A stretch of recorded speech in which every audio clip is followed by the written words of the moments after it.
سلام و عرض ادب و احترام خدمت شما. من جواد نصر هستم و خیلی خوش اومدین به یکی دیگه از قسمت‌های دوره آموزشی ما، دوره کپسول مالی. راجع به موضوعات اقتصادی قرار باهاتون صحبت کنیم. در اقتصاد ایران اهمیت سواد مالی رو گفتیم، اقتصاد ایران رو بررسی کردیم، بازارهای موازی رو با هم دیگه صحبت کردیم، رشد بازارها رو مقایسه کردیم و یاد گرفتیم ارزش زمانی پول رو چجوری باید حساب کرد. فرمولای مختلف با شاخص‌های PVIF، PVIF A، FVIF و FVIF A.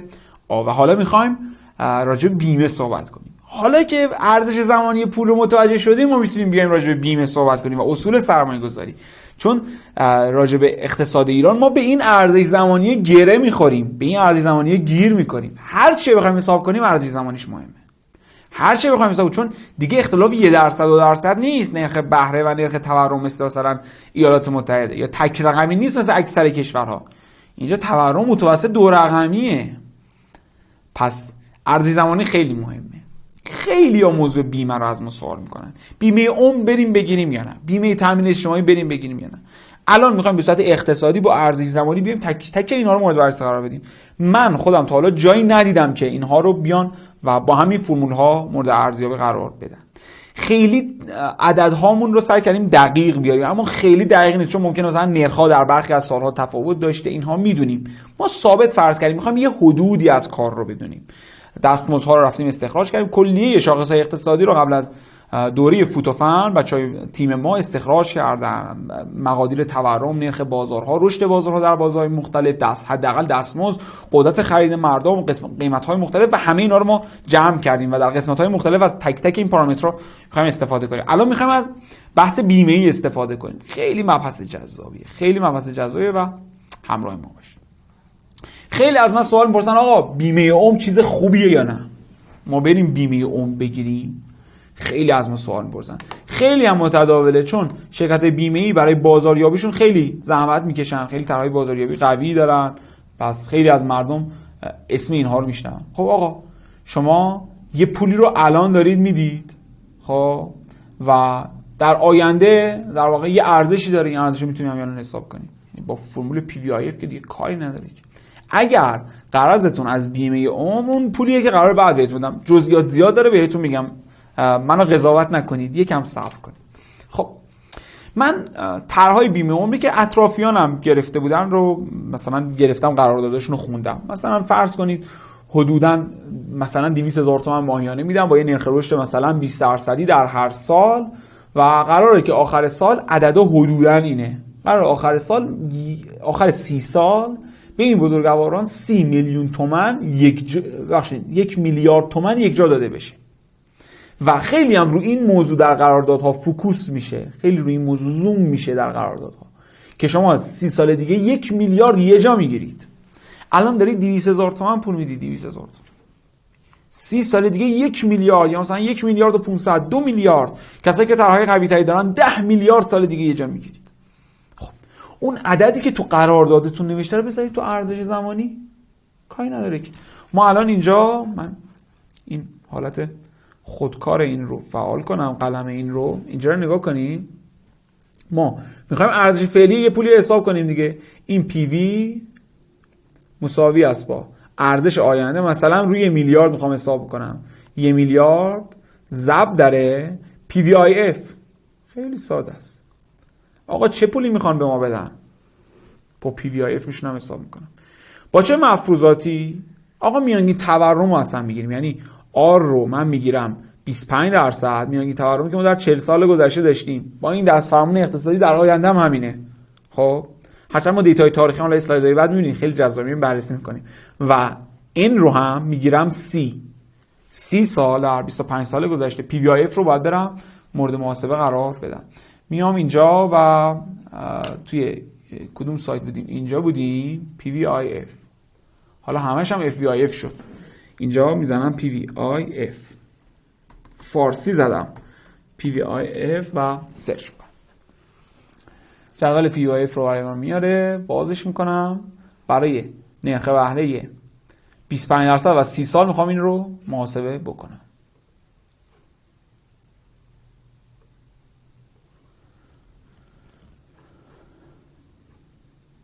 خب بالاخره سایت اومد بالا و از این قسمت من میام پایین، خیلی باید میام چون میخوایم 25% و 30 ساله حساب کنیم. خب اینجا تا 20% داره، این ردیف وسط میشه ردیف 25% که من موسم روش نگه میدارم گم نشه و میام 30 سال میام پایین و شد این عدد 2012.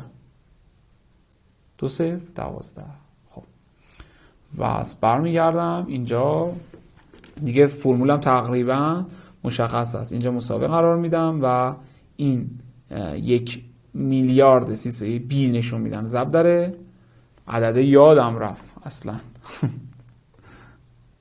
یه بار دیگه میام 2012 بود عدد 2012 و اینجا هم ممیز 2012.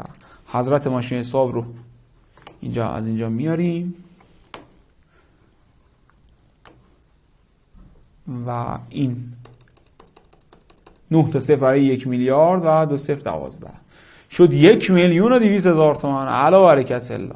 یعنی پول میدین، این طرحی بوده که به خدا خودم جلوی چشم قراردادش دیدم و شد 1,200,000 تومان ناقابل.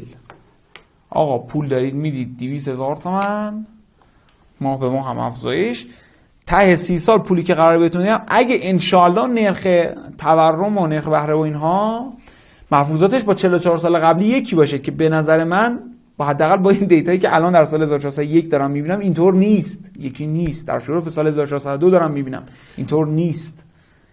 تو یعنی حالت خوشبینانه اگر فرمان اقتصادی همینجور بره جلو، شما اون پولی که میخواین 30 سال دیگه بگیرین و الان دارین بهش افتخار میکنین 1,200,000 تومانه.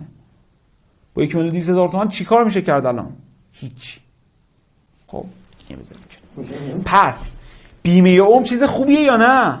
اگر دارید بیمه عمر رو شما میگیرید برای اینکه اون مبلغ رو 30 سال دیگه بهتون بدن، دارید اشتباه میکنید. اون کسی که تو بیمه عمر نشسته داره حساب کتاب میکنه، یا کسی که کلا تو بیمه ها داستان همینه، همشو دارن همینجوری ارزش زمانی پول حساب میکنن. اونو با عددا یه جوری بازی میکنن که شما فریب بخورید، حالا به سمت صنعت خودشون مثلا میل کنید، حالا فریب اسمشو نگذارید.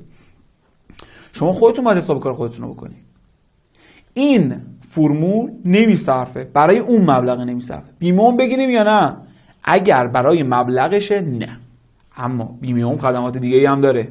بیمه عمر بیمه عمره. اگه اتفاقی براتون خدای نکرده اتفاقی برای شما بیفته، بیمه اینجا میاد پاسخگو میشه.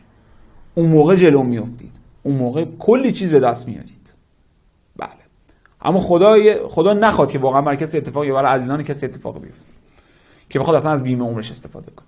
اگه اون مدلی نگاه کنیم، بله بیمه عمر به درد می‌خوره. یه سری خدمات جانبی هم دارن، خوبه. اتفاقا من دیدم مثلا میگه آقا پولتون رو اینجا بذارید، مثلا بعد از این مدت همون پول اینا بهتون وام میدیم. ایناش خوبه. این طرح خوبیه. کسی بیمه عمر داره باید بره از این طرح استفاده کنه. وام خیلی گزینه خوبیه.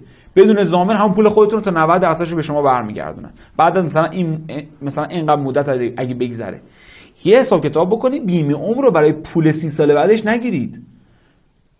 اصلا یه چیزی بهتون میگم، اصلا بیمه عمر اون پولی که میخواد اینجا بهتون بده اصلا ذره ارزش نداره. هیچی دورش اصلا روش یه خط بذاری و تمام. اون چیزی که تو بیمه عمر مهمه، اون خدماتی که داره ارائه میده. شما میرید ماشینتون رو بیمه بدنه میکنید، مثلا یک سال مثلا فرض کنید 5 میلیون تومان پول میدید ماشینتون رو بیمه بدنه میکنید، میرید یک سال نه تصادفی میکنید نه ضربه‌ای میکنید، بعد از یک سال میرید یا پول منو بده. نه، شما دارید این بدن رو بیمه میکنید، بیمه عمر. بعد از 30 سال میرید یه پولی هم بهتون میده، اون پول اصلا مهم نیست. اون بیمه هست که مهمه، اون ذات بیمه مهمه، نه اون پولی که قرار بعداً بده. حواستون باشه. این بیمه عمر رو چون خیلی میشنم و خیلی میبینم، احتمالاً به شما پیشنهاد دادن، گفتم راجبش با ارزش زمانی یه مثال با هم دیگه بزنیم. آقا بیمه تامین اجتماعی چطور؟ بیمه تامین اجتماعی قضیه همینه، بریم با هم دیگه حساب کنیم. یکم متفاوت میشه، چون بیمه تامین اجتماعی شما دارید رو حقوق دستمزد دارید درصد بیمه رو پرداخت میکنید. پلن های مختلفی داره، 14%، 16%، 18%. که حالا خدمات که میده تو هر پلنی بیمه تامین اجتماعی متفاوته. نمیخوام اصلا توی این ویدیو راجع به پلن های بیمه تامین اجتماعی صحبت کنیم. فقط میخوایم بیایم این پولایی که از خلق الله در 30 سال گذشته با این اعداد گرفته، اونا رو با هم دیگه بررسی بکنیم. نمی‌کنیم محاسبات مبناش چی؟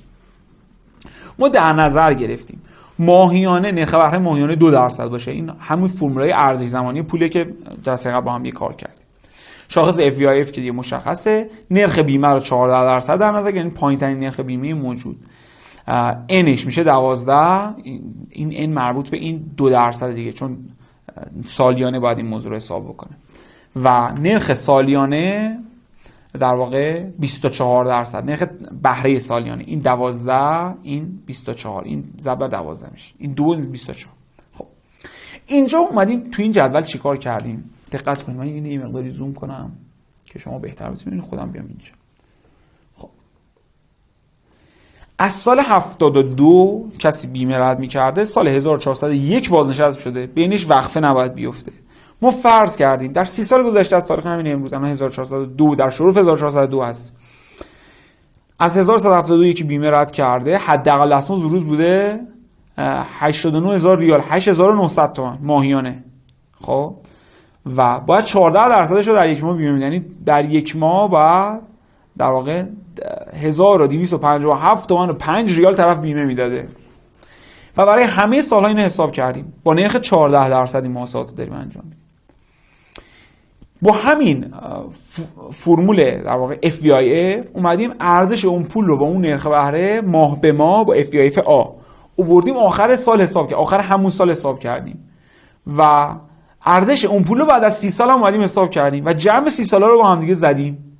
حالا قبل از اینکه جواب ببینیم خودتون یه لحظه ویدیو رو استاپ کنید، فکر می‌کنید پولایی که به بیمه دادیم، یه نفر به بیمه داده با نرخ بهره 2% خیلی کم، یعنی تقریبا همون بانکه، چون الان بانک‌ها دیگه دارن تا 23 تا 4 هم میدن، زمانایی بوده حتی تو بانک‌ها تا 30 هم دادن. حالا با اون نرخ بهره فکر می‌کنی یه نفر در طول 30 سال چقدر به تامین اجتماعی پول میده، ارزش فعلیش چقدر میشه، چقدر ریال داده که ارزشش کم بوده، چقدر میشه حساب بکنید. حساب کردین، عدد فرضیتون رو نوشتین. منطق تامین اجتماعی اینجا براتون توضیح بدم. تامین اجتماعی در کل دنیا یک منطق مشخص و خوبی داره. منطق چیه؟ میگه آقا یک نیروی کار، یک کارگر، یک کارمند میاد برای شما کار میکنه، این جوانیش رو داره میذاره برای شما، این از جوانی زده اومده نزد شما داره کار میکنه. شما به عنوان کارفرما، حالا میخوای دولت باشی، میخوای کارفرما بخش خصوصی باشی، شما داری شیره جوانی بنده خدا رو میکشی، ازش کار میکشی و وقتی که این فرد دیگه نتونست کار کنه، حالا یا به علت کهولت سن بعد از 30 سال کار کردن مداوم، یا به علت یک عارضه، یک بیماری، اصلا یک فوت، بعد از اون توی کارفرما ولش میکنی به امان خدا. کی باید اینو بداره؟ کی باید خرج اینو بده؟ کی باید آینده زندگی اینو تامین کنه بعد از روزهایی که دیگه نمیتونست کار کنه؟ الان که داره کار میکنه توی داری ازش کار میکشی، اون روز که دیگه نتونست کار کنه برایش چی کار میکنی؟ این منطق صحیحیه. اومد گفت آقا باید یه بیمه‌ای داشته باشیم، 30% از حقوق اینا برای کسایی که کارفرما کارگری بیمه رد میکنن، 30% از حقوقش من پرداخت کن، 7% از خود اون کارمند بگیر، از خود اون کارگر بگیر، 23% دیگه‌اش خود آقای کارفرما پرداخت کنه. 30% بده به من میرم یه جایی برای سرمایه گذاری میکنم، نگه میدارم، کارهای خوبی باشه انجام میدم، ارزشش زیاد بشه و اینقدر این پول زیاد میشه، ارزشش من میتونم کنترل کنم که بعد از این که این بنده خدا بازنشسته شد من میتونم حقوق بهش بدم، مزایا براش تامین کنم، خدمات درمانیش براش رایگان کنم. این صحبت منطق فوق العاده درستی در اکثر کشورها هست، اما اینجوری انحصاری نیست که فقط یک ارگان باشه به اسم تامین اجتماعی. این بده. حالا عدد رو بریم نگاه کنیم ببینیم بعد از 30 سال چند میشه. این عدد به ریال یا به تومان؟ فکر کنم به ریال. بله، کل همه اینا رو ما به ریال در نظر گرفتیم. 2 میلیارد ریال یعنی 239 میلیون تومان کل پولی شد که تامین اجتماعی بعد از 30 سال ارزشاتی از شما گرفته. خیلی کم حساب کرد بچه‌ها، 2% دیگه خیلی کم بود. الان بازارها رو شما قسمت‌های قبلی دیدین، بازارها خیلی رشدشون بیشتر از این بوده. 2% رو خیلی کم، کفش رو درتون در نظر گرفتم. خب حالا اینجا دوباره حضرت ماشین حساب میاد بالا. شما 30 سالتون شد، 30 سال کار کردید، مثلا شده 60 سالتون. بیمه تامین اجتماعی 2% یعنی گذاشته بشه تو بانک این پولای شما رو 239. البته اون خرجه خودشو داره. بیمه تامین اجتماعی اصلا اوضاع خوبی ندارن. صندوق‌های بازنشستگی در اقتصاد بیمار ما به شدت در شرف ورشکستگی قرار دارن و این در سال‌های آینده بحران ایجاد میکنه. من این رو میدونم، اما حالا اصلا اوضاعشون خوبه. میخوایم بدونیم با این پول چیکارا میتونن بکنن. اون درصدی که کم گرفتیم کم هزینه‌هایی که خودشون دارن. این 239 میلیون بچه‌ها ضرب داره 24% سالیانه، سالی 57 میلیون فقط سودشه. خب سالی 57 میلیون فقط سود. از حالا بعد دیگه شما پول نمیدین دیگه، اون میخواد به شما برگردونه. اینو تقسیم بر 12 میکنیم، ماهی 4 میلیون 700 سودشه. بیمه کف حقوقی که امسال داشت پرداخت میکرد حدودا 5 میلیون خورده ای. گرفتی داستان چی شد؟ 4 میلیون 700 فقط سود بانکی اون پولیه که شما اونجا داری، اما 5 میلیون فقط ماهیانه به شما 5 خورده ای، حالا 6 تومن بگیر داره به شما پرداخت میکنه.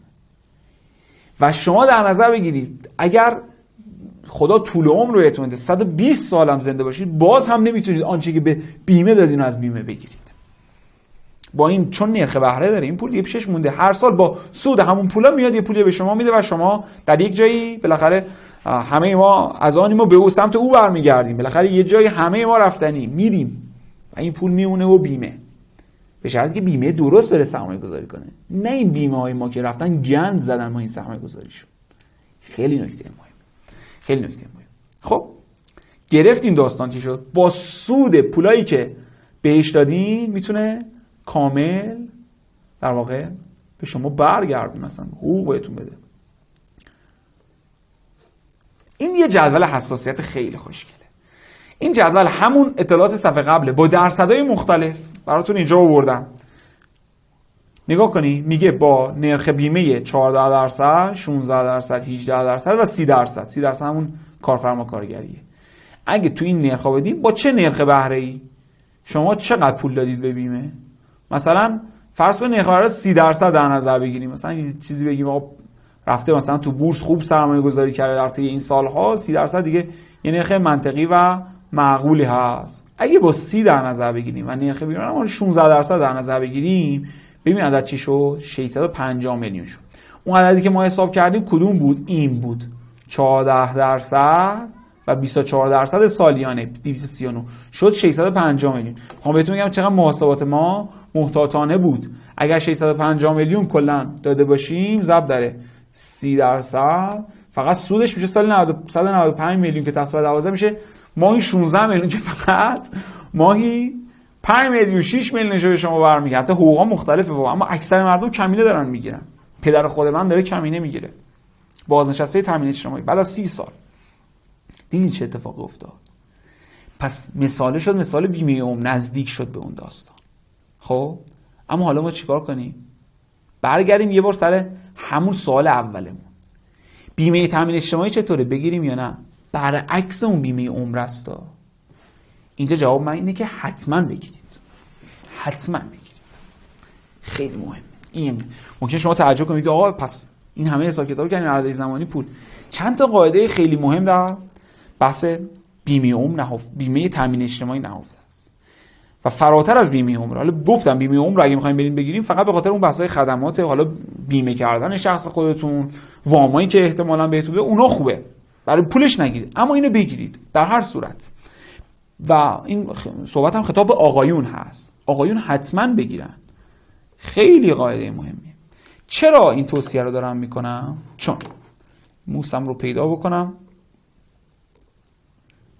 ما یک تئوری بسیار مهم در اقتصاد رفتاری داریم. اقتصاد رفتاری فصل آخر دوره فوتوفنی که اونجا بازش میکنیم، خیلی مبحث، من خودم عاشق اقتصاد رفتاریم. یه تئوری بسیار مهم در اقتصاد رفتاری داریم به عنوان تئوری اجبار. اصل اجبار در اقتصاد خیلی مهمه.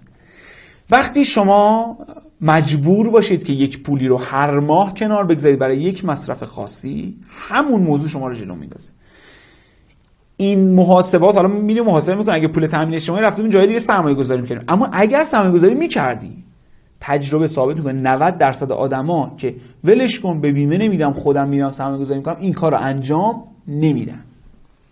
یه داستان خیلی معروفی است، دو نفر به همدیگه رسیدن، بعد نفر اولی به دومی سیگاری بود، بهش گفتش که آقا تو داری سیگار میکشی، میخواست نصیحتش کنه. گفت بله.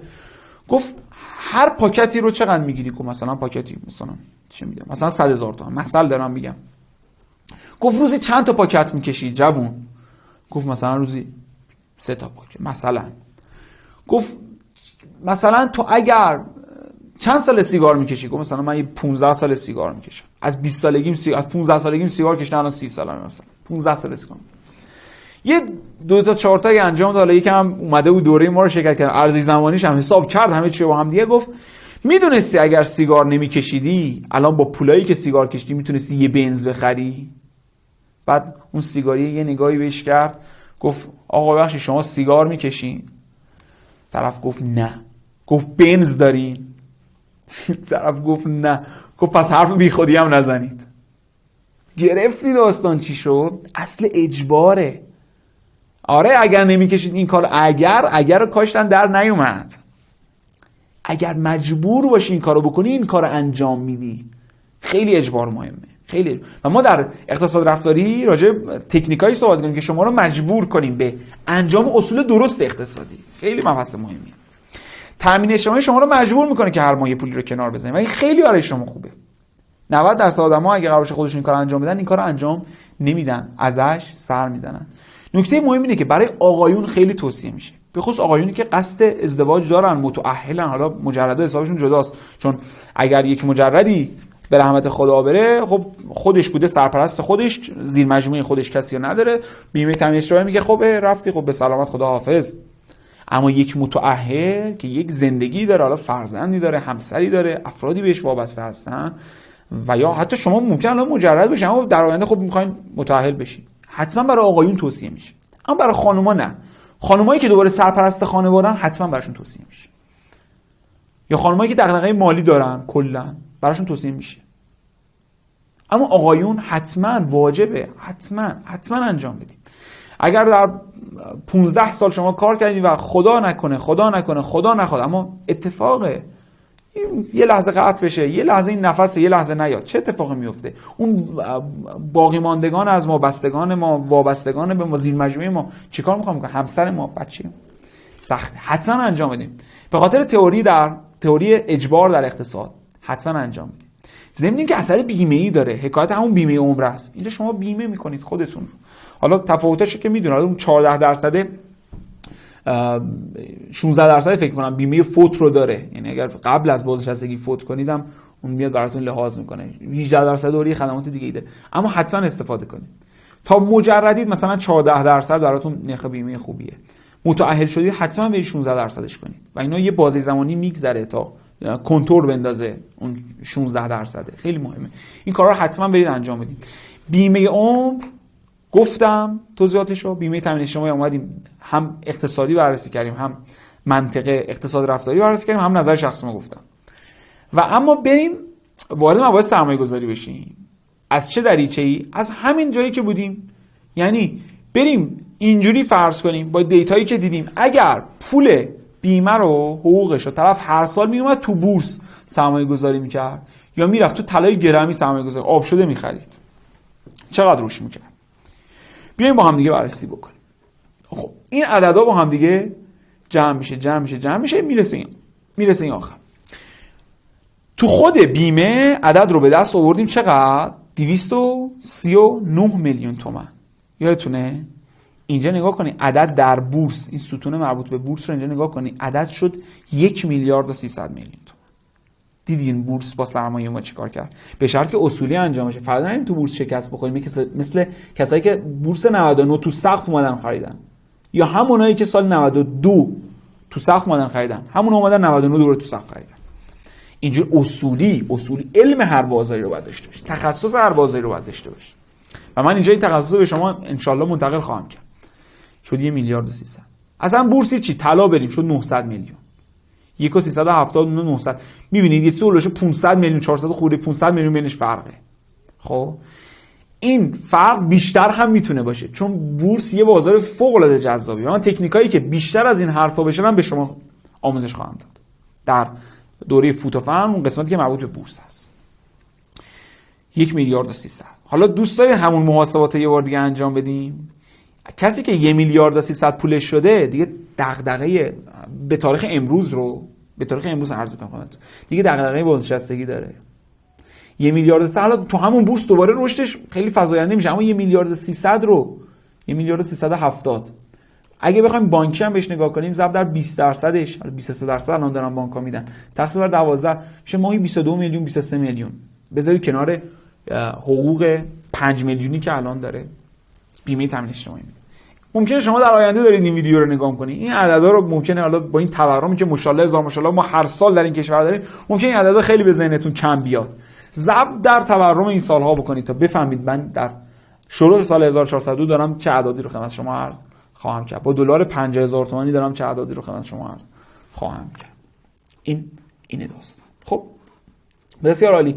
با ارزش زمانی راجع به بیمه هم صحبت کردیم، سرمایه گذاری هم کوچولو گفتیم و قسمت بعدی قسمت خیلی جذابی که قراره راجع به اثر مرکب این داستان ها با هم دیگه صحبت بکنیم و وارد موضوعات سرمایه گذاری و پس انداز بشیم. خیلی جذابه و هر چی بریم جلوتر جذابتر هم میشه. موفق و پرسود و پیروز و سلامت باشید. یا علی مدد و خدا نگهدارتون.